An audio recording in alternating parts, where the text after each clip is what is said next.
So sa oras na ito mga kapatid, akin pong hinihiling sa inyo na inyo pong ibigay ang inyong atentibong kaisipan, ang inyong mga pakinig sa ating pong pag-aaralan, dahil ang pag-aaralan po natin ay isang malaking bagay na ikapakinginabang po ng ating mga kaluluwa. So sa oras na ito mga kapatid, iniayahan ko po ang lahat na tayo po'y tumayo at tayo po'y babasa ng talata na mababasa po sa Ecclesiastes chapter 5 verse 15 hanggang 16. Ito po ang sabi ng Biblia. Kung paanong siya'y lumabas sa bahay bata ng kanyang ina, hubad na yayaon siya uli na gaya ng siya'y dumating at hindi magdadala ng anuman sa kanilang nagawa na kanyang madadala sa kanyang kamay. Number 16. At ito man ay malubhang kasamaan na kung paano siya dumating ay gayon din siya o gayon siya yayaon. At anong pakinabang mayroon siya na gumagawa sa hangin. You may be seated mga kapatid. Praise the Lord. At sa oras pong ito, ang paksa na ating pag-aaralan ay pinamagatang we have nothing to take with us when we live. Sa wikang Tagalog mga kapatid, wala tayong madadala sa ating paglisan. So sa ating pong nabasa mga kapatid, sinasabi po na kung tayo po ay lumabas sa bahay bata ng ating mga ina, ay gayon din po tayong babalik pag tayo po ay namatay. So ito pong talata na ating pong nabasa mga kapatid, itinuturo po ng talata na ang lahat ng kayamanan at ari-arian ay pansamantala lamang dahil ang bawat isa ay pumapasok sa buhay na walang-wala at umaalis na wala. Okay? So makita po natin mga kapatid, tayo po ay lumabas sa mundong ito sa pamamagitan po ng ating mga ina, wala tayong dala, at babalik daw po tayo mga kapatid ng walang dala. So isa po sa bagay nito, pinapakita mga kapatid dito na walang saysay ang isang buhay na nakatuon sa pag-iipon ng kayamanan na nagdudulot ng pagkabigo at humahantong sa isang buhay na namuhay sa kadiliman at pagkabalisa sa halip ng tunay na kasiyahan na matatagpuan lamang sa Diyos. Mga kapatid, dito po natin makita, minsan lang po tayong mabubuhay. Nakuha natin mga kapatid, minsan lang po tayong mabubuhay, maiksi lamang po ang buhay, at sana po gamitin po natin ito sa mas makabuluhang paraan. Tandaan po natin, hindi po lahat ng tao ay nabubuhay base po sa kalooban ng Diyos. Hindi po lahat ng tao, mga kapatid, ay namumuhay sa kalooban ng ating Panginoon.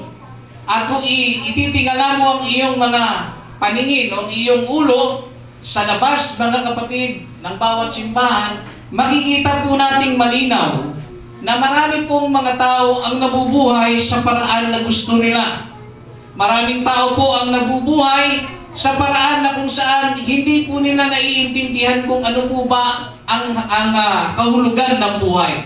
Bakit po? Bakit po natin ito nasabi? Sapagkat ang mga tao po sa ating panahon ay marami, majority po mga kapatid ay nabubuhay sa mga bagay na kung saan ay kalayawan, sa mga bagay na kung saan ay walang pagkilala sa Diyos. Mga kapatid, dapat po nating maintindihan na sa buhay pong ito, magkaiba po yung kilala mo lang ang Diyos at alam mong may Diyos sa isang sitwasyon na kung saan sinusunod mo yung Diyos na kilala mo. Naunawaan ninyo? Sapagkat marami pong tao mga kapatid, bagamat nakikilala nila ang Panginoon, alam po nila na mayroong Diyos, subalit hindi po nila ito pinarangalan bilang Diyos. Hindi po nila ito sinunod bilang Panginoon ng kanilang buhay. Bakit po mga kapatid? Isa pong malinaw na halimbawa, ang tao po ay namumuhay ayon sa kanyang kagustuhan. Naunawaan po ba natin mga kapatid? At tandaan niyo po, hindi po kasama naturalesa sa master list o priority ng tao ang sumamba sa Panginoon. Yan po ang naturalesa mga kapatid sa buhay na ito. Hindi po lahat ng tao ay mayroong kaisipan na gustong maglingkod sa Panginoon. At sa usapang paglilingkod, mga kapatid, ito po ay higit pa sa pag-aakala natin sa pagpasok sa simbahan at uuwi. Alam niyo po, pag sinabing paglilingkod sa Panginoon, once na ikaw po ay nagsimba at nakinig ka ng mga salita ng Diyos, kailangan niyo po itong isapamuhay sa inyong buhay. Halimbawa po, itinuro po ng mga ngaral na mahalin ninyo ang inyong mga magulang. At kung yan po ay ating napakinggan, paglabas po natin sa simbahan, kailangan po natin i-apply ito sa ating buhay. At pag yan po ay in-apply mo, mga kapatid, o iyong isinabuhay, minahal mo ang iyong magulang, mga kapatid, yan po ay pagpapakita ng pagkilala sa Diyos at paglilingkod sa Panginoon. Kaya mo siya sinusunod dahil yun ay bahagi ng iyong paglilingkod. Kaya kung ang tao po, mga kapatid, hindi sumusunod sa kanyang magulang matapos niyang magsimba, hindi po nagmamahal sa kanyang magulang matapos niyang magsimba, siya po ay uri ng pegeng Kristiyano. Hindi po siya tunay, mga kapatid. Sapagkat ang mga tunay na anak ng Diyos, ito po ay kanilang isasagawa. Malinaw po ba, mga kapatid? Gayon din po sa buhay na ito. Dapat po nating maintindihan itong ating pinag-aaralan. Ang layunin po nito, mga kapatid, ay maipabatid po sa atin na may mas mahalaga po tayong gagawin sa mundo ito. May mas mahalaga po tayong papel na dapat gawin. Mas may mahalaga po tayong dapat na atupagin sa buhay na ito. Hindi lamang po ang magkaroon ng magandang kinabukasan. Tandaan po natin, marami pong tao gustong magkaroon ng trabaho, gustong gumanda ang buhay, gustong yumaman, gustong magkabahay. Yan po ay natural na pag-iisip ng isang tao. Subalit kung yan pong pag-iisip na yan, ay dyan mo inilagay ang iyong prioridad at wala ang Panginoon sa iyong mga prioridad, yan po ay mauuwi sa wala. Pinapaalala po ng talata, mga kapatid, na hubad po tayong dumating sa sanlibutan ito. At hubad din po tayong babalik. Wala po tayong, mga kapatid, madadala. Naunawaan natin, mga kapatid, wala po tayong madadala. Kaya kung sa oras na ito, mga kapatid, hindi mo prioridad ang Diyos sa iyong buhay. Ang prioridad mo, mga kapatid, pagkaroon ng love life, magkaroon ng pamilya, magkaroon ng trabaho. Mga kapatid, hindi naman po yan masama eh. Nagiging masama lang siya, mga kapatid, sapagkat wala ka nang inatupag sa buhay mo, kundi ang sarili mo at nakalimutan mo na ang Diyos. Tandaan niyo po, mga kapatid, ano't anumang oras pwedeng bawiin ng Diyos ang buhay mo. Right, amen. Ngunit kapag binawi ba ng Diyos ang iyong buhay sa oras na ito, mga kapatid, gaano ka nakatitiyak o nakakasiguro na ikaw ay mapupunta sa buhay na walang hanggan ay pinangako ng Diyos? Alam niyo, mga kapatid, maraming tao nag-i-invest sa mga bagay, mga kapatid, na pangsanlibutan. Inuulit ko po, hindi po ito masama. Nagiging masama po kasi ang pag-i-invest po natin ng ating oras, panahon, nag-google tayo ng oras natin, mga kapatid, sa pag-abot ng mga pangarap na wala ang Diyos. Nakuha natin, hindi po masama ang abutin ang pangarap. Ngunit kung ang pangarap na ating ginagawa at inaabot ay wala doon ang Panginoon, walang silbi yun. Dahil sa oras na ikaw ay mamatay, lahat ng naimpok mo dito sa lupa, mga kapatid, hindi mo maisasama sa buhay. Right, amen. Ang the best na pwede po natin dapat maisip, mga kapatid, ay ang isipin natin kung saan natin ikalalagay o ilalagay ang ating kaluluwa. Amen. Nakuha natin, mga kapatid, after po ng buhay na ito, meron pong tunay na buhay na kung saan ay walang hanggan. At dalawa po ang pangunahin dito. Ang buhay na walang hanggan sa kapahamakan, na dilit walang ay ang impyerno, at ang buhay na walang hanggan sa piling ng Diyos. So, alin po ba tayo? Saan po ba tayo gustong pumunta, mga kapatid? Saan mo gustong pumunta? Ngayon po, mga kapatid, inuulit ko po, wala po tayong madadalang material pagdating po sa kamatayan. Right, amen. At tandaan niyo po, ang kamatayan po ay wala pong pinipili. Right. Kaya bata ka, matanda ka, binata ka, dalaga ka, anumang oras po, pwede kang kunin ng Diyos. Amen. Kaya nga po gustong ipaliwanag sa atin ngayon, mga kapatid, ng talata na ating nabasa, ano pa ang iyong paghihirap? Ano pa man ang gusto mong paghirapan at marating? Kung ikaw din ay mamamatay at hindi mo siya madadala, wala rin. Ano pong punto, mga kapatid? Sa pagpapatuloy po ng ating pag-aaral, tutuklasin po natin ang mga bagay na dapat po natin isaalang-alang habang tayo po ay nabubuhay. Ngayon po, mga kapatid, ang Ecclesiastes chapter 5 verse 15 hanggang 16. Ang author po o ang sumulat po ng Ecclesiastes chapter 5 verse 15 hanggang 16 o yung entire book ng Ecclesiastes, mga kapatid, ay majority po ay pinaniniwalaan ito po ay isinulat ni King Solomon. Ngayon po, mga kapatid, ito po ay isinulat sa New Testament at sa Old Testament. At pagdating po, mga kapatid, sa New Testament, tandaan niyo po, may dalawa pong tao akong ipaliliwanag sa inyo na kahit kailan po ay hindi po nagkita. Hindi sila nakapag-usap. Pero mayroon silang parehas na isinaysay patungkol po sa buhay. Kung ito po si Haring Solomon, mga kapatid, ay nagpahayag na kung saan ay gaano man kasipag ka, makamit mo man ang lahat sa buhay mo, ikaw man ang maging pinakamayaman sa lahat at tingalain ang lahat, patayuan ang ribulto, mamamatay ka pa rin. Kung paano kang lumabas ng walang dala, hubad, babalik ka po ng walang dala. Amen. Gayun din po, ang sabi sa New Testament, dito po sa sulat ni Apostol Pablo sa 1 Timothy chapter 6 verse 7, sapagkat wala tayong dinalang anuman sa sanlibutan, at wala rin naman tayong mailalabas na anuman. Dumating tayo, mga kapatid, ng walang dalang kahit ano. Sabi nga ni Brother Jerome, hindi ka lumabas dyan nang mayroong kang hikaw, hindi ka lumabas, mga kapatid, nang mayroong kang dala. Wala kang dala. Tatandaan niyo yan, mga kapatid. At babalik tayo walang dala. Yes, babalik kang nakadamit sa kabaong, pero babalik ka sa alabok.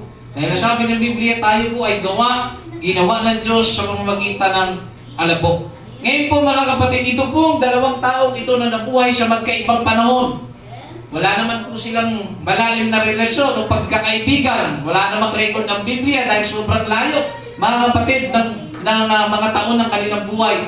Parehas po silang may sinabi na sa buhay pong ito, wala tayong dala. Naunawaan natin, mga kapatid. Ngayon po, mga kapatid, ano ba ang nais ng Diyos? Manatili ba tayo sa kung anong naroon ka? Halimbawa, isinilang kang mahirap, ay mahirap ka na ba? Hanggang doon ka na lang ba? O mas sinilang ka ng mayaman, ganun ka na lang din ba?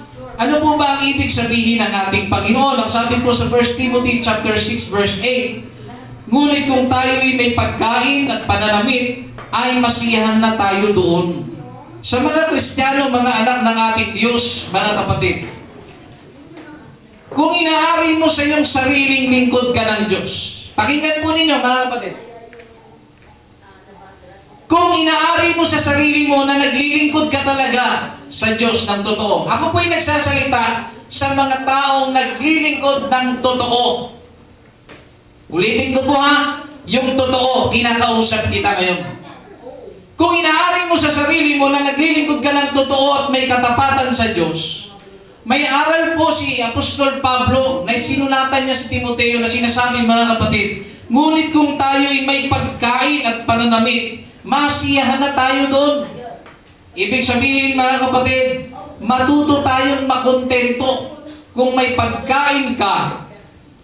Okay? Kung mayroon kang pagkain, pananamit, masiyahan ka doon.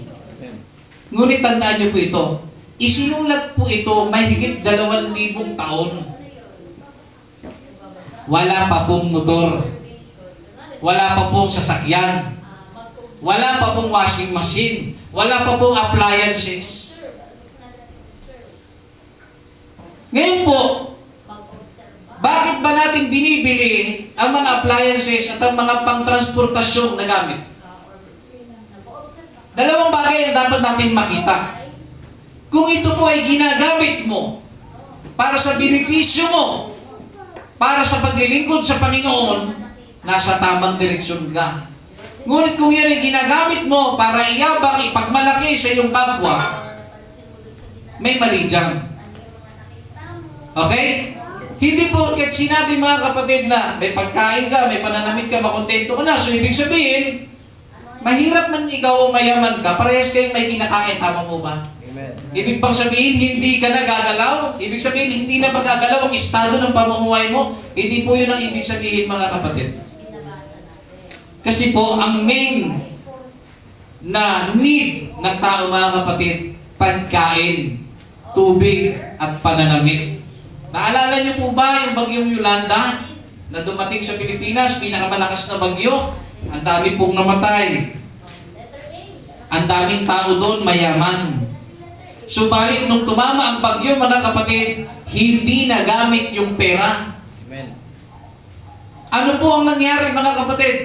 Hindi pinansin, mga kapatid. Bakit? Pag kumalam na ang sigmura, wala nang pera-pera. Kaya nga may mga tao, pag kumalam na ang sigmura, nagnanakaw na eh. Nagnanakaw na ng pagkain, ginagawa na ng paraan para mabuhay. So dito natin makita, ang basic need ng tao ay ang pagkain, tubig at pananamit. Binanggit po yan ng Biblia. Ngayon po, kung kayo po ay nakakakain, meron kayong tubig na naiinom, meron kayong pananamit, ay masiyahan ka na, makontento ka sa ganong sitwasyon. Ibig sabihin, hindi pinag-uusapan dito anumang uri ng ulam mo. May tao kasi, ano ba yan? Tuyo, ulam ba yan? Ulam ng mahirap yan eh. May mga ganyan tao mga kapatid, hindi po ganun yun. Hanggat kaya yan isubo ng iyong bibig at lamang tiyan din po yan mga kapatid, masiyahan ka. Yun po ang turo ng Biblia. Dahil kapag hindi po natin magawang masiyahan sa kung ano ang biyaya na ibinibigay sa atin ng Diyos, hindi po tayo mga kapatid mabubuhay ng matiwasay. Bakit? Puno ka na ng reklamo sa buhay. Alam niyo po ba mga kapatid, minsan ang Diyos, tinitignan tayo mula sa kanyang kalamitan. Mula sa kalamitan. Kung masisiyahan ka ba sa maliit na bagay na ibibigay niya? Kaya mo bang i-appreciate ang maliliit na bagay? Kasi kung sa maliit na bagay, hindi mo ma-appreciate, mga kapatid, ba't ka bibigyan ng Diyos ng malaking bagay? Alam niyo po, ang Panginoon pag nagpakala, hindi po yan bigla-bigla, na gaya ng iniisip ninyo. Kailangan niyong maipasa ang bawat pagsubok na ibinibigay ng Panginoon. Gaya ng pagpapala, sa maliit na pagpapala, pag hindi ka napagkatiwalaan ng Diyos, winaldas mo sa maling paraan, binigyan ka ng Panginoon, nakitaan ka niya ng pagdadamot sa iyong kapwa, hindi ka makakaulit, mga kapatid. Hindi ka pababayaan, pero hindi ka makakaulit. Nakuunawaan natin mga kapatid, kailangan nating maipasa. Lahat ng nangyayari po sa ating buhay, lahat ng ating dinatnan at tinatanggap, meron po diyang ibig sabihin ang ating Panginoon. Maliwanag po ba mga kapatid? So pinapakita ba nito mga kapatid, gaya na sinabi ko kanina, na manatili na lang ba tayo sa estadong pagiging mahirap? Hindi po yun. Ang pinupunto, masiyahan ka kung ano ang nasa harapan mo. Amen. Pag yan sabihin na natin hindi masarap ang kinakain mo, ipagpasalamat mo sa Diyos. Meron kasi mga kapatid, mga tao na, alam niyo yun mga kapatid, gusto kabuti ng langit kahit hindi naman kaya eh. Ayaw ng tuyo. Uutang, pinapahirapan ng sarili. No? Hindi marunong magtiyaga sa mga maliliit na bagay. Kung walang-wala, mga kapatid, may pamamaraan, maggala-gala ka. Amen. May talbos dyan. Pwede ka manghingi sa kapitbahay. Binigyan tayo ng bibig para magsalita. Right. Amen. No, naman natin mga kapatid. Huwag po tayo mga kapatid na para tayong mga, alam niyo yun, ang natutunan ko po sa buhay na ito mga kapatid, maintindihan po natin na wala pong ginawa ang Panginoon na walang saysay. Wala pong ginawa ang Diyos na walang kwenta. So lahat po ng tinatanggap, ibinibigay ng ating Panginoon Diyos sa atin, ayan po ay mayroong kabuluhan. Ngayon po, sabi sa 1 Timothy chapter 6 verse 9, datapot ang mga nagsisipag-nasang yumaman. Dito po tayo ngayon. Sino po ang gustong yumaman? Taas po ang kamay, yung totoo. Sino gustong yumaman? Talaga bang gustong-gusto nyo? Bakit walang nagtatrabaho? Gusto natin gusto natin yumaman. Sa mga kabataan dyan, gusto mong yumaman. Ayaw mong mag-aral. Paano ka yayaman? Gusto mo magkaroon ng negosyo, hindi ka marunong magbilang. Mag-aral ka. So ang buhay na ito ay puno ng pag-i-invest. Pero tatandaan niyo po, sinasabi po sa aral ng Biblia, 1 Timothy chapter 6 verse 9. Sa mga anak ng Diyos, ako po ay nagsasalita, sabi ng Biblia, datapot ang mga nagsisipagnasang yumaman ay nangahuhulog sa tukso at sa silo at sa maraming mga pitang hangal na nakasasama na siyang naglulubog sa mga tao sa kapahamakan at kamatayan. Alam niyo po, ang salita po ng Diyos ay talagang nakamamangha. Alam niyo po kung bakit? Ang isip ng tao, gusto niyang yumaman. Naunawaan ninyo? Ngunit ang turo po ng banal na kasulatan, datapwat ang mga nagsisipagnasa. Alam niyo mga kapatid, pag sinabing nagsisipagnasa, nag-aasam ka, naghahangad ka, gusto mong yumaman ka. Gustong-gusto mo. Kaya yung iba, gagawa talaga ng paraan, pumunta ng ibang bansa. Bakit po? Sapagkat malaki po ang sahod sa ibang bansa. Pero yung iba, hindi po pinapalad, umuuwing nakakahon. Patay na. Alam niyo po, tayo po ay nasa mundo na kung saan ang Diyos ang may lalang. Yung hangin sa ibang bansa, yun din ang hangin na nilalangap mo sa sarili mong bansa. Nakuha natin? Yung lupang tinatapakan mo, siyang lupang meron din sa ibang bansa. Alam niyo mga kapatid, hindi po masama ang mangarap pumunta sa ibang bansa dahil gusto mong gumanda ang buhay mo. Pero ang aral kasi ng Biblia, ang sino man nagnanasang yumaman, masyado mong hinahabol ang buhay na yumaman mga kapatid.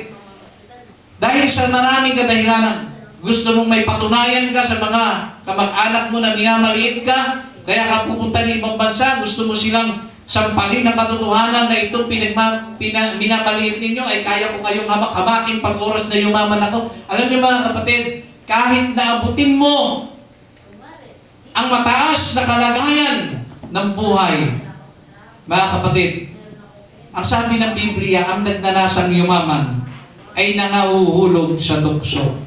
Pag sinabi pong tukso, sa original na translation po niyan, kapighatian.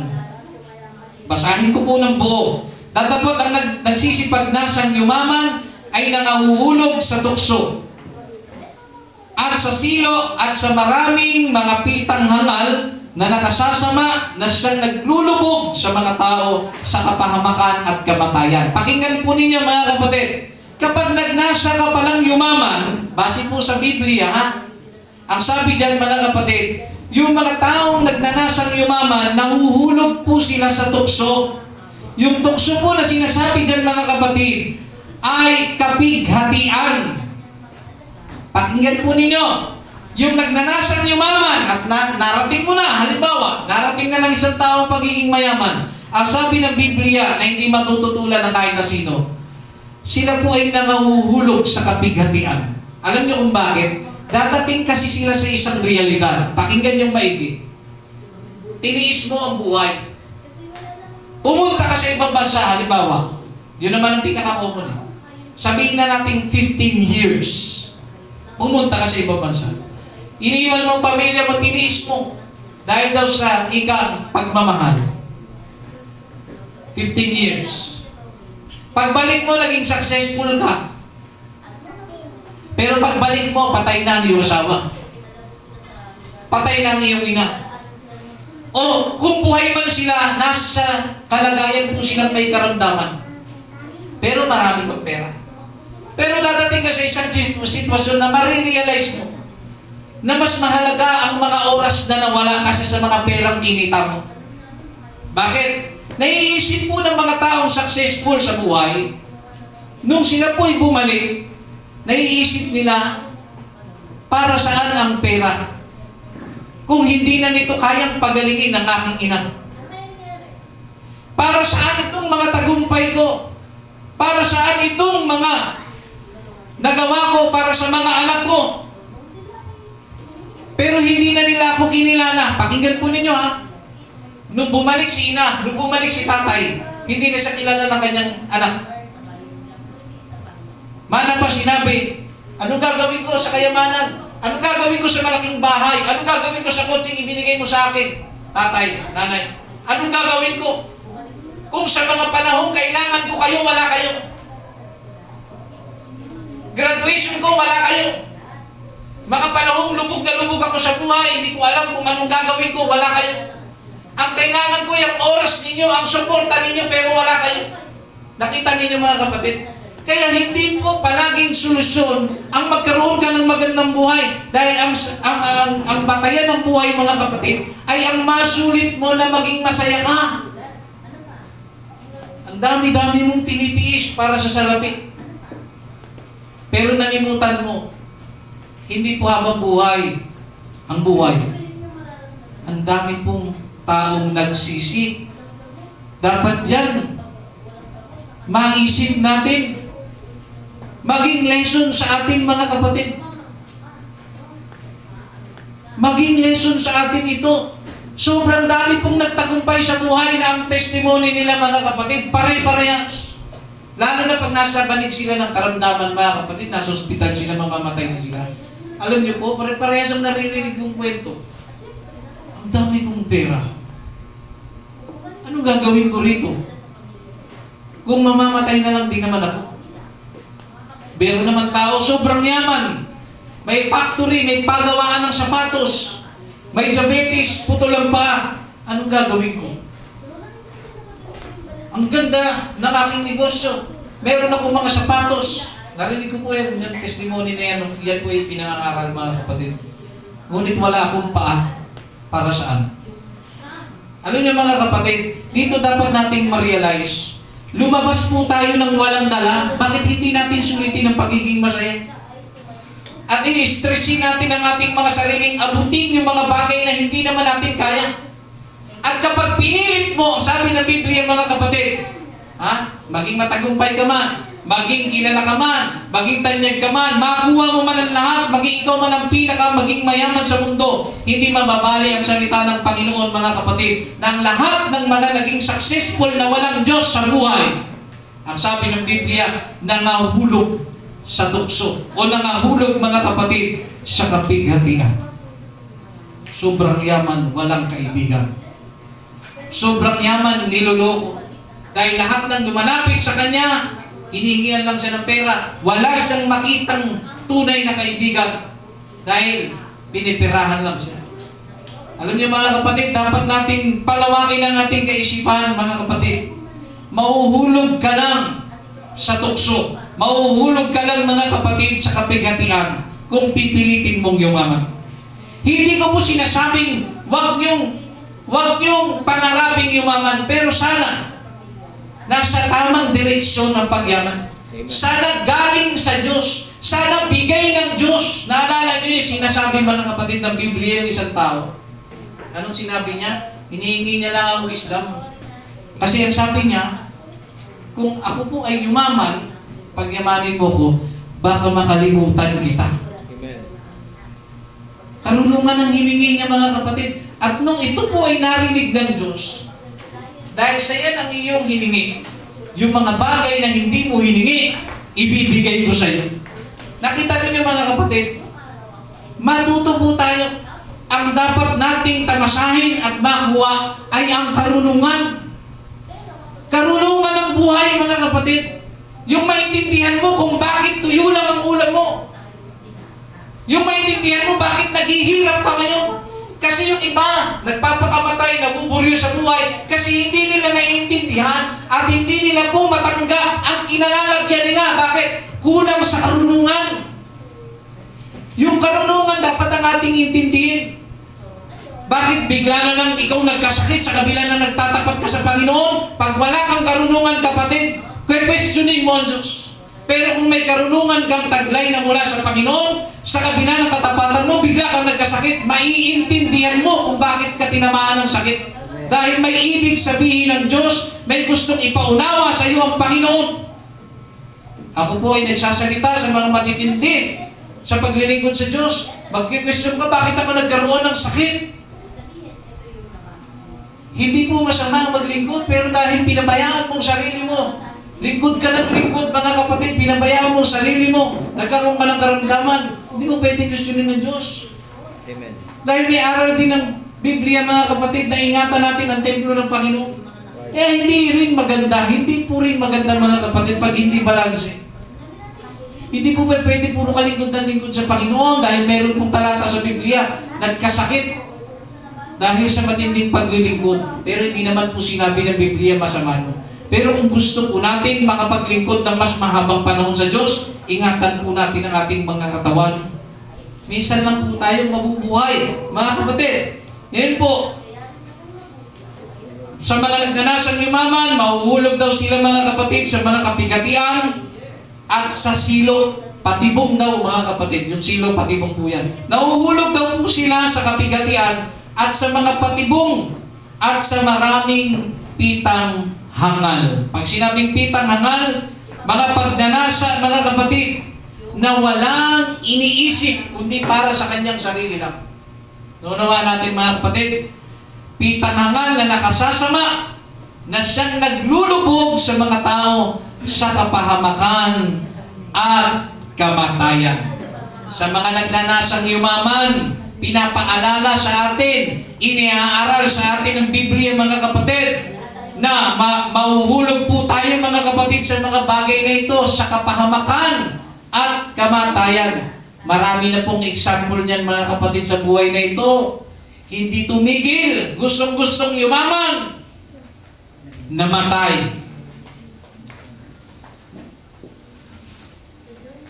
Ang dapat nating maintindihan, sa oras na ito, tanungin natin ang ating sarili, masaya ka ba ngayon? Kasi, kung ang mayaman, pwedeng magsabing masaya siya. Pero pag itabi mo naman siya sa mga mahihirap, aamin din siya. Naalala niyo si Downing Su? Nung pumunta siya sa bahay daw nila sa Chay, o sino nakakapanood niya?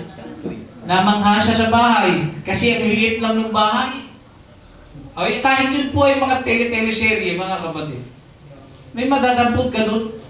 Masaya siya kasi ang saya ng pamilya daw ni Sanchay. Kasi siya, lumaki. Ang kanyang kamag-ina, puro trabaho. Hindi niya naramdaman. Hindi niya naramdaman, mga kapatid, kung anong pagmamahal ng isang magulang. Naintindihan ninyo, mga kapatid. Kaya punto dito, mga kapatid, sulitin mo. Pag nandiyan ang nanay mo, sulitin mo. Kasi hindi naman habang panahon, kasama mo yan. Right, amen. At sa ako po yung nagsasalita, mga kapatid, maging balanse po tayo, mga kapatid, ha? Ito po, sasabihin ko po sa inyo, ha? Sa mga anak na nagkaroon na po ng mga asawa, huwag niyong kalilimutan ng mga magulang ninyo. Huwag kayong sa mga asawa ninyo, masyado kayong pag sinabi ng asawa ninyo, ano ba yan, pauwi mo na yung nanay mo.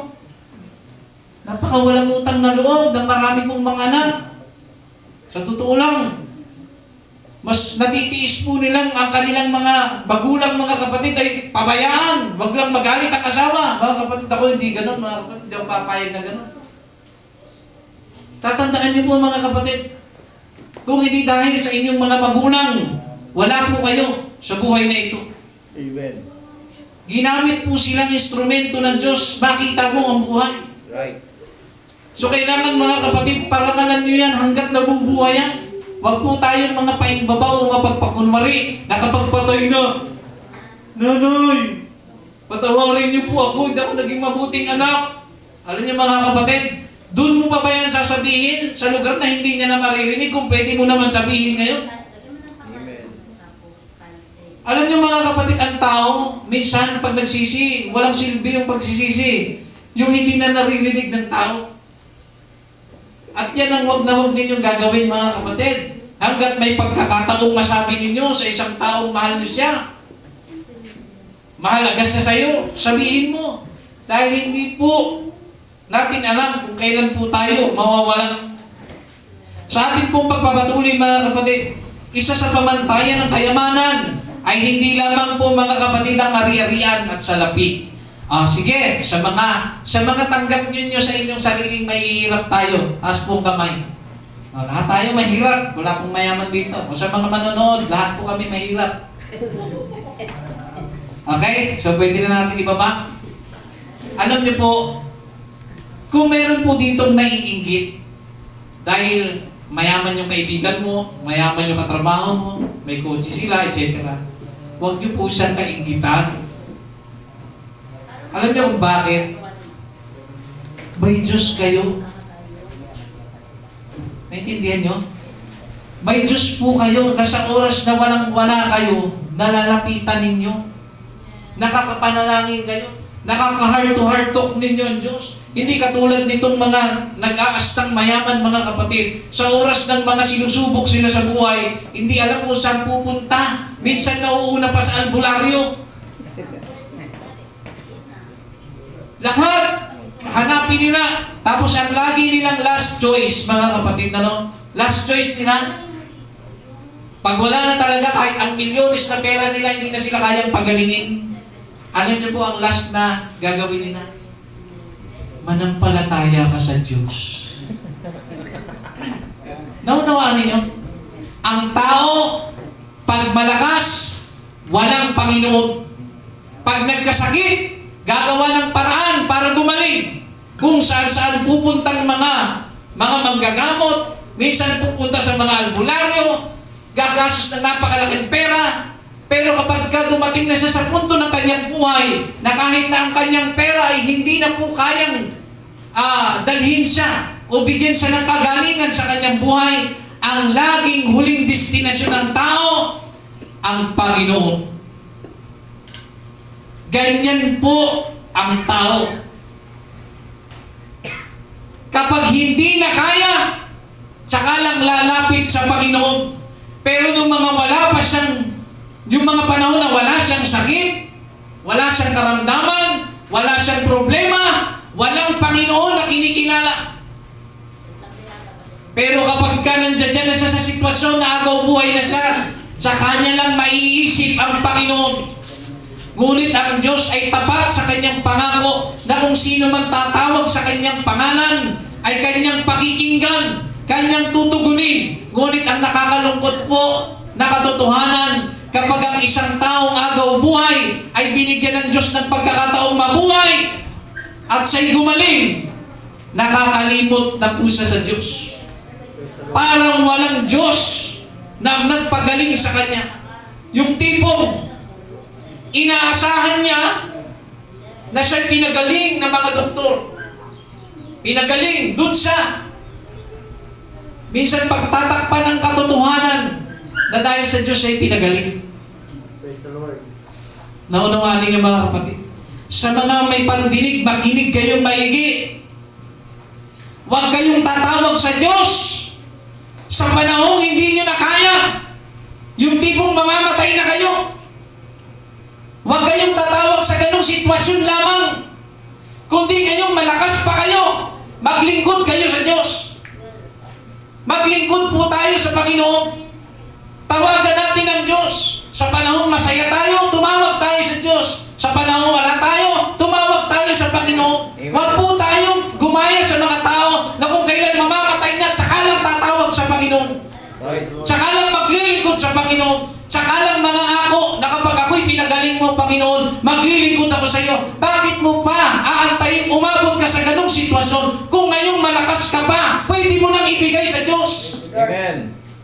Nakuha ninyo mga kapatid, hanggat malakas ka pa mga kapatid, maglingkod ka sa Diyos. At ang maganda, pinaka-eksaktong panahon na maglingkod ka sa Panginoon ay ang panahon ngayon na nakilala mo ang Diyos. Amen. Huwag mo ipagpapaliban na tsaka na ako maglilingkod sa Diyos kapag mayaman na ako. Mga kapatid, hindi mangyayari. Bigyan po natin ng panahon ng ating Panginoon hanggat mayroong ka pang panahon. Hanggat binibigyan ka ng buhay ng Diyos, maglingkod po tayo sa ating Panginoon. Naunawaan natin mga kapatid. Dahil ang sabi nga ng talata, dumating tayo sa sanlibutan na walang dala. Hubad tayong lumabas dito mga kapatid. Babalik din tayo sa gayong ding paraan. Wala tayong madadala. So bakit natin puputpurin ang buhay natin, abutin mga kapatid ang kayamanan kung kaya namang ibigay ng Diyos ang buhay na walang hanggan? Amen. Hindi po kayang ibigay ng kayamanan ng mundong ito ang buhay na walang hanggan na kayang ibigay ng Diyos sa atin. Right. Tatandaan niyo po mga kapatid, in the book of Genesis, walang involved na pera. Ang Diyos ang nagsusustain ng pangangailangan ni Adan at ni Eva at ng iba pang mga tao sa buhay na ito. Sa mundong ito, ang Diyos ang nagsustain. Wala pang pera. So bakit ngayon gagawin natin Diyos ang pera? Yes, kailangan po natin ng pera. Lahat po ng tao kailangan ng pera. Para may mabili, may maisuot kang damit, makabili ka ng pagkain. Pero kung ang pera na lang palagi ang nauuna sa buhay mo, pera na lang palagi ang mas nasa isip mo kaysa sa Panginoon, kaysa paglingkuran ng ating Panginoong Diyos, mga kapatid, nasa maling pamumuhay ka. Naunawaan po ba natin mga kapatid? Kapag ginawang prioridad ng tao ang pera mga kapatid, at hindi niya ginawang prioridad ng Diyos, mapapahamak siya.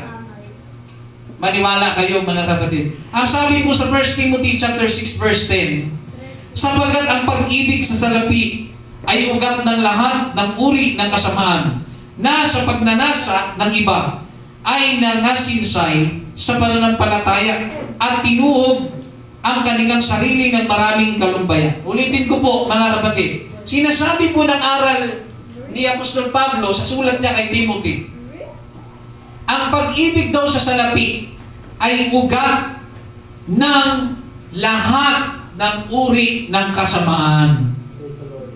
Hindi po sinabi ng Biblia o ng Panginoon sa kanyang talata na masama ang pera.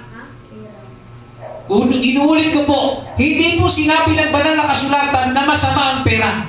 Kundi ang sinabi ng banal na kasulatan mga kapatid, ang pag-ibig sa salapi o ang pag-ibig sa pera, yun po ang masama. At ang sabi ng Biblia, ang pag-ibig sa salapi o pera mga kapatid ay ugat ng lahat ng uri ng kasamaan. Gustong-gustong yumaman, papatay ng tao. Gustong-gustong yumaman, magnanakaw mga kapatid sa kaban ng yaman. Naalala po ba ninyo ang latest na balita ngayon? Ang flood control. Nabalitaan niyo mga kapatid, ang flood control na kung saan pinuntuhan ng ilang bilyon, if I'm not mistaken, billion po yan, hindi milyon. Billion po, mga kapatid. Nasaan na po ang dami pong ghost project? Ano pong nangyari mga kapatid? Ang daming ghost project. Ang daming proyekto na hindi naman ginawa. Yung iba hindi pa tapos. Bakit? Binulsa po ang pera. Bakit? Dahil yan sa pag-ibig sa salapi. Kaya hindi po magkakamali ang Biblia kapag siya'y nagsalita na ang pag-ibig sa salapi ay ugat ng lahat ng uri ng kasamaan. Ang sabi nga mga kapatid, ang Pilipinas ay hindi lamang nalulunod o hindi lamang lumulubog sa baha, kundi lumulubog mga kapatid dahil sa katakawan ng mga nasa kapangyarihan. Binubulsa ang pera ng kabanang yaman. Yan po ay isang halimbawa ng pagiging maibigin sa salapi. Sa sobrang pagiging maibigin sa salapi, natitiis niya ang kapwa niya, Pilipino mapahamak. Maibulsa niya lang ang pera. Ano sabi ng Biblia? Yung mga nagnanasang yumaman, mahuhulog lang sila mga kapatid sa kapigatian. O ano nangyari ngayon mga kapatid? Meron ngayong pinagpapaliwanag. Tama? Pinagpapaliwanag at hindi na natin pangangalanan mga kapatid. Nagkamali po ba ang Biblia mga kapatid? Sabi dyan, ang nag-iibig sa salapi, ugat po yan ang lahat ng uri ng kasamaan na sa pagnanasa ng iba ay nakasinsay sa pananampalataya. Pag sinabing nakasinsay mga kapatid, nangaligaw sa pananampalataya. Dahil sa pag-ibig sa salapi, naligaw sila sa pananampalataya. Ibig sabihin, naligaw sila Nawala sila sa tamang aral ng Biblia. Dahil sa pag-ibig po sa salapi. At sabi diyan, tinuhog nila ang kanilang sarili ng maraming kalumbayan. Ano po nangyari sa iba? Ayun, pinagpapaliwanag, lumbay. Tinuhog ang kanilang sarili ng maraming kalumbayan. Bakit? Sa mga tao po, mga kapatid na nagnanakaw at nahuhuli, lumbay ang buhay nila. Di ba? So ngayon, maintindihan po natin, hindi po masama ang pera, nagiging masama lang siya dahil sa pagmamahal sa salapi. Sa sobrang pagmamahal mo sa salapi, pati gawain ng Panginoon, ayaw mong tulungan. Yan din ang ingatan ninyo ha, sa mga anak ng Diyos, sa mga nakikinig ng mga Kristiyano. Kung nagagawa niyo pong gumastos sa isang relasyon na walang kasiguraduhan, manligaw sa babae na sa palarang, pagka Valentine's Day, halagang 5,000 bulaklak, bouquet, pero walang kasiguraduhan. Nagagawa mo sa tao mag-alay ng mga bagay na walang kasiguraduhan. Tapos pagdating sa Panginoon, ito po, meron tayong proyekto para po sa gawain ng Diyos. Magkano sa'yo, brother? Wala akong pera eh. Pagdating sa Panginoon, napakakuripot. Pagdating sa pagtulong sa gawain ng Diyos, walang mailabas. Pero paglabas, may nailalabas na tao. May pang-guilty. Hindi naman po masama eh. Ang punto lang po dito, mga kapatid, kung nagagawa niyo pong gumastos sa mga walang kasiguraduhang relasyon, sa mga walang kasiguraduhang investment, hindi po ba mas maganda na i-invest mo sa mas may kasiguraduhan ka? Amen. Dahil ang sabi ng Biblia, mga kapatid, kung ano ang ating itinanim, yun ang ating aanihin. Amen. Kaya nga sa mga panahon walang-wala ka at parang walang dumadating, wala kang natatanggap na waring biyaya, baka wala kang itinanim. Amen. Amen. Kaya napaka-importante, mga kapatid, iparamdam po natin sa Panginoon pagdating sa usapang pang-Panginoon at espiritual, dapat bukas na bukas ang kamay natin sa Panginoon. Amen. Yan po dapat ang ating maunawaan. Huwag po natin masyadong mahalin ang pera. Naunawaan po natin, mga kapatid. Ngayon po, ano ba ang nais ituro sa ating mga kapatid patungkol po sa pag-ibig sa salapi? Ang sabi po sa 1 Timothy chapter 6 verse 11, "Datapot ikaw o tao ng Diyos, tumakas ka sa mga bagay na ito at sumunod ka sa katuwiran, sa kabanalan, sa pananampalataya, sa pag-ibig, pagtitiis sa kamuhan." Pakinggan niyo po ulit, mga kapatid. Kung inaari mo sa sarili mong tao ka ng Diyos, pakinggan po ninyo, mga kapatid. Kung tinatanggap mong tao ka ng Diyos, naglilingkod ka ng tapat, ikaw po, mga kapatid, ay talagang minahal mo ang Diyos, buong buhay mo, pinaglingkuran mo siya, pakinggan po ninyo ang sabi ni Apostol Pablo sa kanyang sulat. Datapwat ikaw o tao ng Diyos. Okay? Wala siyang sinabing pangalan, pero meron siyang tinutukoy. Tao ng Diyos. Kaya kung hindi ka tao ng Diyos, tao ka ng demonyo, hindi to para sa iyo. Pero kung inaari mong tao ka ng Diyos, pakinggan mo ito. Ang sabi, tumakas ka sa mga ganito. Okay? Tumakas ka sa mga bagay na ito. Ibig sabihin, alisan daw po natin at wag natin ilalagay sa buhay natin ang mag-isip na gusto mong yumaman, magnasa. Sabi kasi ng Biblia, nagsisipagnasang yumaman, nahuhulog sa tukso. Yung mga nagnanasa, mga kapatid, gusto ko pong ipaintindi sa inyo na maigi. Nagnanasa. Pag sinabing nagnanasa ka, mga kapatid, yung talagang gustong-gusto mo siyang gawin na walang makakapigil sa'yo. Walang makakapigil. Na ultimo kahit ang Panginoon, sinasagasaan mo dahil gustong-gusto mo. Yun po yung tinutukoy dito. Na ang sabi ng Biblia, tumakas ka sa mga bagay na ito. Ano po yung pinapatakas sa atin, mga kapatid? Ano po yung sa madaling salita, ano po yung bagay na gustong mangyari ng Diyos, umalis ka sa ganong klaseng sistema. Ano po yun? Yung sistema na gusto mong yumaman. Naghahangad ka na yumaman. Umalis ka dyan sa ganyang sistema. At ano pa? Pagmamahal sa salapi. Ang sabi ng Biblia, ikaw na tao ng Diyos, tumakas ka sa mga ganitong mga bagay. Ano sabi? At sumunod ka sa katwiran, sa kabanalan, sa pananampalataya, sa pag-ibig, pagtitiis, sa kaamuan. Nakita niyo mga kapatid, umalis na daw tayo sa ganong klaseng kalakaran ng mundong ito. Umalis na tayo sa ganitong klaseng pag-iisip. Pag-alis natin, no, tumakas tayo sa ganong bagay, sumunod daw tayo sa katwiran ng Diyos. Kung ano po yung matuwid na bagay sa harapan ng Panginoon, yun po yung ating gagawin. At sumunod po tayo, mga kapatid, saan daw? Sa kabanalan. Itinuro po yan ni Brother Jerome kanina. Yun daw po ang sundin natin. Sa mga babae, magpahaba po ng buhok.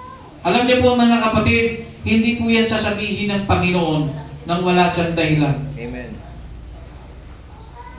Hindi po yan sasabihin ng Panginoon na, ay, gusto ko magpahaba ka. Bakit po Panginoon? Wala lang, gusto ko lang. Hindi po gano'n ng Diyos.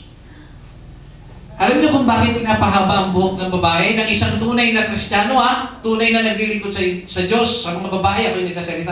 Bakit po pinapahaba ang buhok? Bakit gusto ng Diyos mahaba ang buhok ninyo? Para ma-determine ng mundong ito kung sino ang mga tao ng Diyos sa hindi tao ng Diyos. Amen.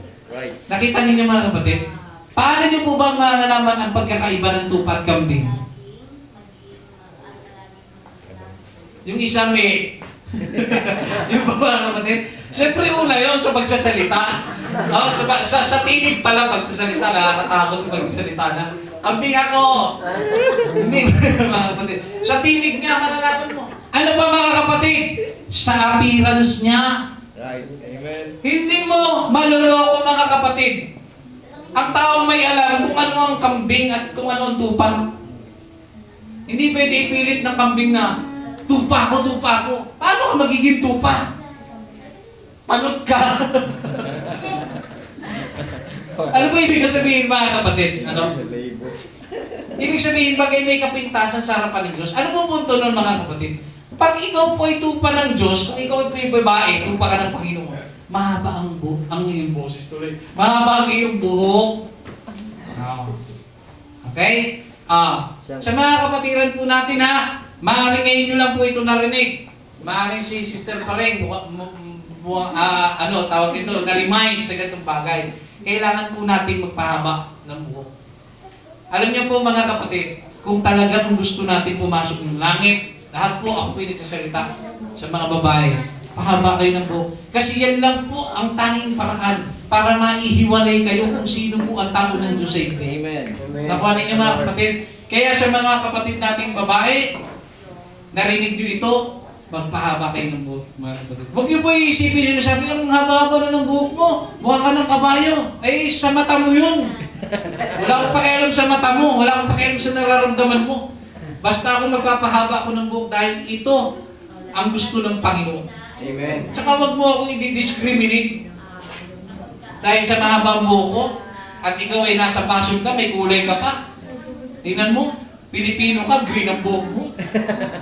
Kung hindi ka ba naman nag-iisip, nakanood ka lang ng Hook, feeling mo si Hook ka na. Pakulay ka ng kulay, puro ka pakulay. Mga kapatid, hindi po ganun mga kapatid. Magpahaba po tayo ng buhok. Yan po ang yaman ninyong mga babae. Amen. Yan po ang magpapakita mga kapatid na kayo po ay nasasakop ng aral ni Kristo. Pag mahaba ang buhok ng babae, mga kapatid, mapakulot man yan, mapa-straight man yan, mahaba ang buhok mo, yan po ay nagpapakita mga kapatid na nasasakop ka ng aral ni Kristo. At kapag nagpaputol ka ng buhok mga kapatid, ibig sabihin, nagre-rebelde ka. Ako po yung nagsasalita, sa Kristiyano alam mo yung aral, tapos na-discourage ka sa paglilingkod, pinutulan mo ang buhok mo, tandaan mo yun ang pagre-rebelde mga kapatid. Pero yung mga taong hindi naglilingkod sa Panginoon, inulit ko, hindi naglilingkod sa Diyos, nagpapaputol sila ng buhok. Eh, anong i-rebelde nila? Hindi naman sila nasasakop ng utos ni Kristo. Dahil hindi pa sila nakakakilala. So ako po yung nagsasalita sa mga nakakakilala at nakakaalam ng aral. So magpahaba tayo mga kapatid. dahil sa Panginoon, naniniwala po ako mga kapatid, sabi nga ng Biblia, kayo'y mga ilaw ng sanlibutan. Lahat tayo na naglilingkod. Kaya kung mahaba ang buhok mo, at sumusunod ka sa Panginoon, gaano kaya katinding liwanag ang meron ka? Nakuha ninyo mga kapatid? So tuloy po tayo mga kapatid. No? Dapat ikaw o tao ng Diyos, tumakas ka daw sa mga pagnanasa na yumaman, umibig sa salapi, at sumunod ka sa katwiran, kabanalan, sa pananampalataya, sa pag-ibig, pagtitiis at kaamuan niya. Pati pagtitiis, mga kapatid, sumunod ka sa pagtitiis. Hindi ba pwedeng hindi ka magtitiis mga kapatid? No, nawa natin, tiis lang sa mga ulam natin, sa mga ulam ninyo o nagiging ulam niyo sa bahay. Magpasalamat kayo sa Diyos. Tiis lang mga kapatid. Alam ng Diyos ang ginagawa niya. Amen. Tatandaan niyo po yan. Alam ng Diyos ang ginagawa niya kung bakit minsan salat po tayo pagdating sa pagkain. Amen. Dahil dadating ang panahon, pag ang Diyos na ipasa mo, ang pagsubok na yan, naging grateful ka sa mga bagay na iyong tinatanggap sa Panginoon, pag once na pagpalain ka na ng Diyos, yan ay magiging testimony mo. Na minsan akong naging mahirap, ngunit tiniis ko ang lahat. Kaya ako ngayon ay pinagpala ng Diyos. Noon naman natin mga kapatid, malapit na po tayo matapos. Mga kapatid, huwag tayong manlumo mga kapatid kung mahirap tayo. Pinataas mo kayo ng kamay, lahat tayo mahirap, walang mayaman. So wag po tayong manlumo. Bakit po? Ang sabi sa Luke chapter 12 verse 15, at sinabi niya sa kanila, magmasid kayo at kayo'y mag-ingat sa lahat ng kasakiman, sapagkat ang buhay ng tao ay hindi sa kasaganaan na mga bagay na tinatangkilik niya. Inuulit ko po, Luke chapter 12 verse 15. At sinabi niya sa kanila, magmasid kayo at kayo'y mag-ingat sa lahat ng kasakiman, sapagkat ang buhay ng tao ay hindi sa kasaganaan ng mga bagay na tinatangkilik niya. Nakita niyo mga kapatid? Mag-ingat daw po tayo. Magmasid tayo. Mag-ingat po tayo mga kapatid sa lahat ng uri, mga kapatid, ng kasakiman. Lahat ng kasakiman. Sapagkat ang buhay daw ng tao ay hindi po nababatay sa yaman. Mga kapatid, pakinggan po ninyo. Hindi porket mayaman ang isang tao, siya po ay sinasamahan ng Diyos. Pakinggan po ninyo ulit. Hindi po porket mayaman ang tao, may narating siya sa buhay, ang dami niyang napundar, kinikilala sa mga kapatid ng lipunan, ay sinasamahan siya ng Diyos. Hindi lahat. At hindi rin porket ikaw ay mahirap mga kapatid, ay iniwanan ka na ng Diyos. Pinabayaan ka ng Diyos. Hindi. Maliwanag. Si Kristo mismo, ang aral ni Kristo ay nagtuturo sa atin. Ang buhay daw ika ng tao ay hindi po nasusukat sa yaman. Amen. Hindi. Hindi batayan ang yaman sa buhay na ito para ikaw po ay rumispeto o respetuhin. Hindi po ganun mga kapatid. Hindi po yan ang pamantayan. Ano po ang pamantayan? Pagsunod sa Panginoon. The more kang sumusunod sa Panginoon, mga kapatid, the more kang pagpapalain ng ating Panginoon. Mark chapter 8 verse 36, sapagkat ano ang makapakinabang ng tao na makamtan ang buong sanlibutan at mapapahamak ang kanyang buhay. Amen. Nakita ninyo? Makamtan mo man ang lahat. Sige nga! Sige na! Pinilit mo gusto mong mangyari. Nagpakayaman ka. Nagpakasipag ka para maabot mo ang pangarap mo. Lahat na nagawa mo. Sa sobrang yaman mo, nakabili ka na ng sarili mong planeta. O sa sobrang yaman mo mga kapatid, nabili mo na ang buong mundo. Mga imposibleng bagay, gawin nating totohanan sa kwento. Sabihin na natin nasa iyo na ang lahat mga kapatid. Ang sabi ng Biblia, makamtan mo man ang lahat ng bagay, mapasayo man ang sanlibutan, mga kapatid. Sabi niya, makamtan mo man ang buong sanlibutan. Ikaw man ang magmay-ari ng sanlibutan.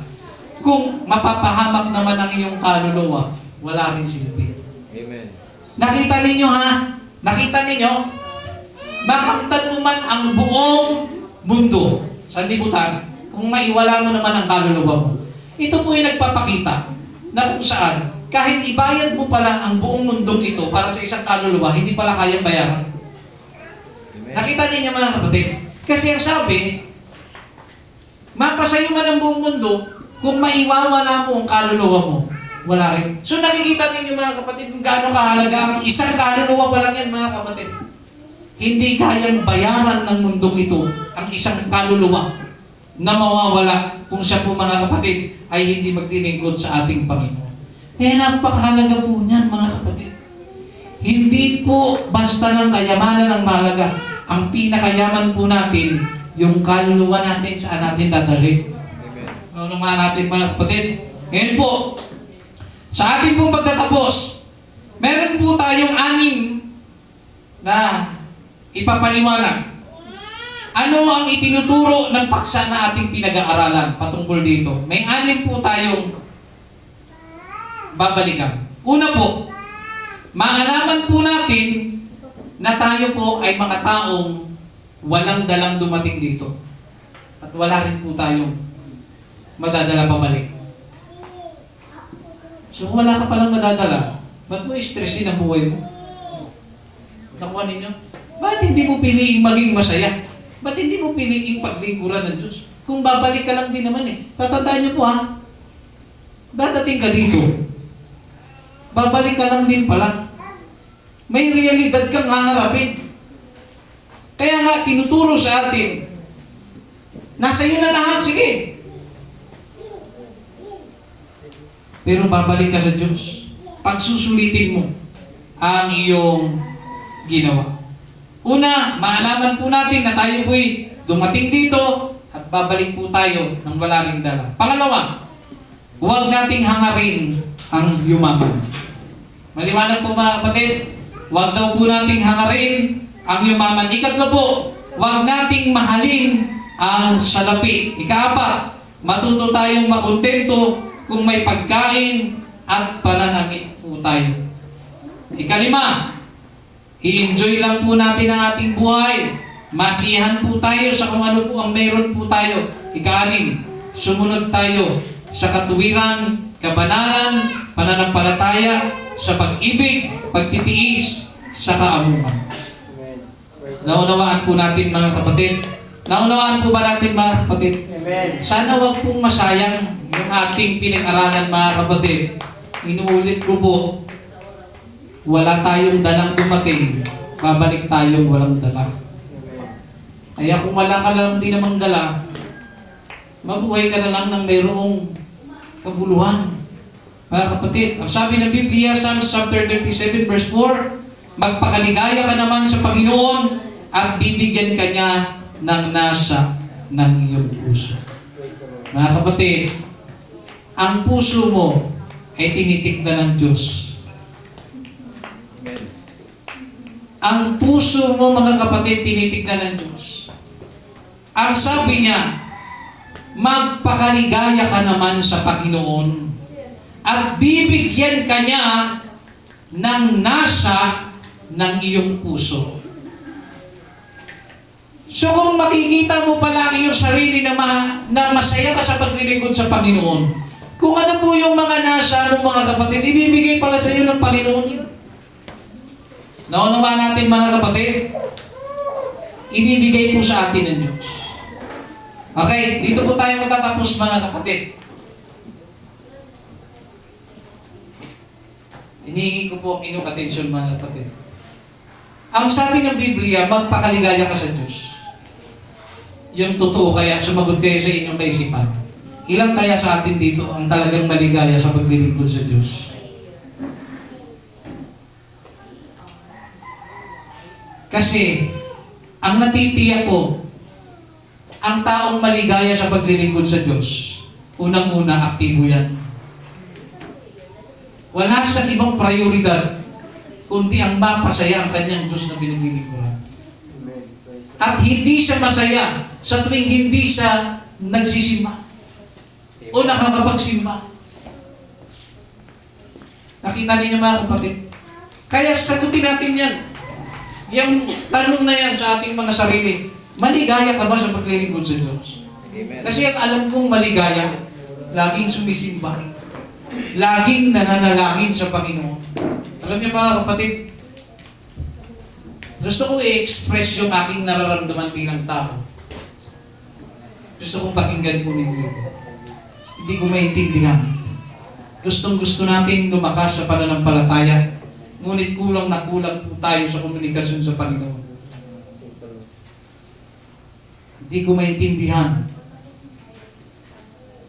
At ang isang nalalaman ko, bakit palaging mahina ang tao? Dahil mahina ang komunikasyon sa Diyos. Tatandaan niyo po, wala pong tao ng Diyos na hindi lumakas kung ang kanyang buhay naging habit niya ang manalangin. Naging habit niya mga kapatid sa kanyang buhay ang kausapin ng Panginoong pag-ising sa umaga. Kaya sa oras kong ito mga kapatid, ang sabi, magpakaligaya ka sa Panginoon at ibibigay niya ang nasa ng iyong puso. Amen. Mga kapatid, ano po ba ang nasa ng puso mo? Mga kapatid, gusto kong linawin ito. Pag sinabing nasa, kagustuhan ng puso mo. Ibibigay daw yun ng Diyos. Hindi po ito pang sarili. Halimbawa, ang nasa mo, Panginoon, gusto ko po na pagpalain niyo po ako at tutulungan ko ang gawain mo. Yan po ay nasa na kasama ang Panginoon. Nakuha ninyo? Kasama mo sa plano ng buhay mo ang Diyos. At ang sabi ng Biblia, ibibigay sa iyo ang nasa ng puso mo. Dapat mabigyan ito ng linaw sa atin. Hindi po lahat ng gusto natin, gusto ng Diyos. Amen. Hindi po lahat ng inaakala po natin na nakakabuti sa atin, ay nakikita ng Diyos na nakakabuti sa iyo. Kaya nga po, pag tayo po ay nananalangin mga kapatid, mangyari ang aking hinihingi ayon sa iyong kalooban, Panginoon. Kaya sa oras na ito mga kapatid, lahat ng umiibig sa Panginoon, lahat ng masaya sa paglilingkod sa Panginoon mga kapatid, tandaan niyo po, sabi ng Biblia, ipagkakaloob sa iyo ng Panginoon ang ninanais ng puso mo. Basta yung nais ng puso mo mga kapatid, kasama sa plano mo, Panginoon, kasama ang Diyos sa buhay mo mga kapatid, natutupad ka ng pangarap mo kasama ang Diyos, ibibigay sa iyo ng Diyos ang iyong matagal na pong hinihingi. Tayo po'y tumayo mga kapatid at purihin po natin ang ating Panginoon.